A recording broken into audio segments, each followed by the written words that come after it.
What is good, Raider Nation? It's your boy Raider Alex back with yet another video for you guys. Anybody that's new to the channel, you guys love Raider related content just like this, make sure to like, comment, subscribe to the channel. That being said, let's jump right into the topic of this video. Day 5 of training camp has officially begun and the pads are finally on for the silver and black.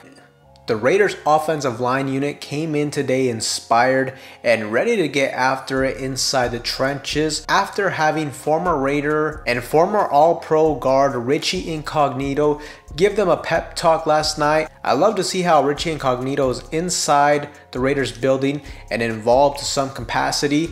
And if the Raiders offensive line can learn a thing or two from Incognito and just develop that nastiness he had when he played throughout his career, that is such a great thing for our guys up front, especially for a guy like our young rookie Jackson Powers Johnson, who many had used Richie Incognito as his player comparison coming into the draft. But unfortunately, Jackson Powers Johnson is still inactive alongside with Kolton Miller. So hopefully we can see Jackson Powers Johnson out there sooner rather than later. I think he should be fine, but they're just likely being cautious and easing him onto the football field. Now, the offensive line seemed to have done a little bit better today protecting up front, especially against the pass, against the defense today with the pads on, according to Vinny B. And another thing that he had tweeted that I thought was very interesting was that running back Dylan Labe got a lot of the first team reps on third down, and he looked really impressive when he got the ball in his hands. He even mentioned the fact that he thinks he may possibly start to climb up the depth chart,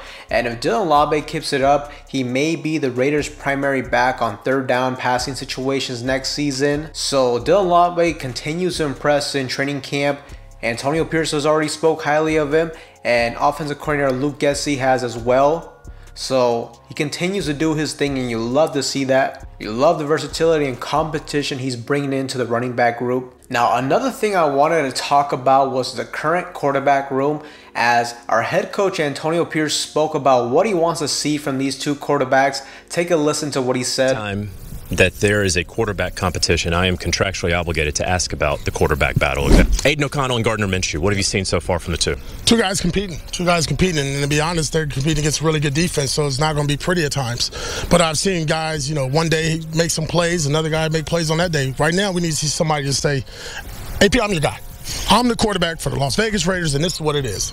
And until we get to that point, we're just going to keep letting them battle, and there's nothing wrong with that, because when we see competition at quarterback, it picks everybody else up. So now the receiver room, there's competition. The receiver room, the tight end. So nobody can really complain and say, oh, man, I can't do this and that, when you got your two guys at that position, the quarterback, battling for the most important spot. So as you can hear from Antonio Pierce, he is still waiting for a quarterback to step up and say, I'm the guy, and really just take a stronghold and own that quarterback controversy and become the guy for us moving forward, which is definitely an interesting comment to make, because a lot of beat reporters had mentioned the fact that they felt like Aiden O'Connell had begun to separate himself between Gardner Minshew. However, with these Antonio Pierce comments, I mean, maybe that quarterback battle is a little bit closer than others may think.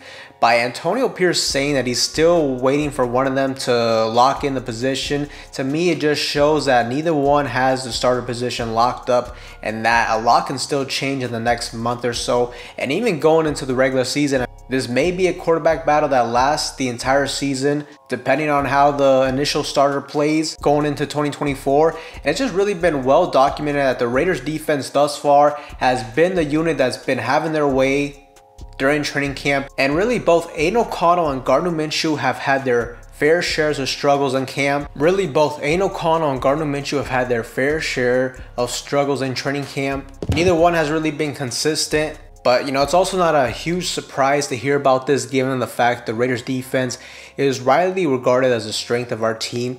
And with the offense having a new offensive coordinator, you would expect some hiccups early in camp. So the defense definitely has an advantage in that sense. This is already the third offseason with our defensive coordinator and Patrick Graham. But the Raiders offense and the quarterbacks in general will need to adapt and start playing better, I mean, this defense will be a great opponent to go up against. I'm not super worried that we've been struggling early on, but they will have to start improving. If they can have success, that should help build their confidence moving into the regular season. But thus far, the quarterback battle seems to still be within striking distance. I still think Aiden O'Connell has that slight edge over Gardner Minshew to be the week 1 starter. But even if he does win the job, I do not think this will be the last time we have this conversation during the regular season, unless Aiden O'Connell can do what Antonio Pierce has been asking and essentially step up and win the job on the field with his play and with his leadership. If Aiden O'Connell is inconsistent and has some struggles during the regular season, I do not think Antonio Pierce will have a huge leash on him. I don't think he's going to be super patient with him in that regard, and I would not be shocked if at some point we saw Gardner Minshew out there. Now, also, some fans have brought up the idea and the possibility of potentially having both of them play next year, like essentially bringing in Minshew in certain downing situations and essentially kind of rotating them. I mean, let me know what you guys think about that, but personally, I'm not a huge fan of that idea. It's like the saying goes, if you have 2 quarterbacks, well, you have none. I would like for one of them to win the position and be the starter on the field at all times, unless injury were to happen. That's when you throw the backup in there. Also, you got to consider the fact that maybe Antonio Pierce is going to be a little bit strategic when it comes to speaking on the quarterback position. It may be something where he doesn't want our week 1 opponent to be fully sure who's going to be the starter out there. So I don't know if he's necessarily ever going to come out and make a clear statement that a certain quarterback has won the job. But with the pads finally coming on, the sense is that the Raiders offense got a little bit better today. They're taking steps in the right direction. And it seems like the quarterback battle is still very open at the moment. And Antonio Pierce is still waiting for one of them to really seize that position. So we should continue to see that competition brewing into next week and in the preseason, right up until week 1. So that's definitely something to keep an eye out on. But Raider Nation, I definitely want to get your guys' feedback in the comment section down below. What do you make of Antonio Pierce's comments on the quarterback situation? Let me know in that comment section down below. But with that being said, Raider Nation, that's all for you guys in today's video. Anybody that's new to the channel, you guys love Raider related content just like this, make sure to like, comment, subscribe to the channel. That being said, I will see you guys in the next one.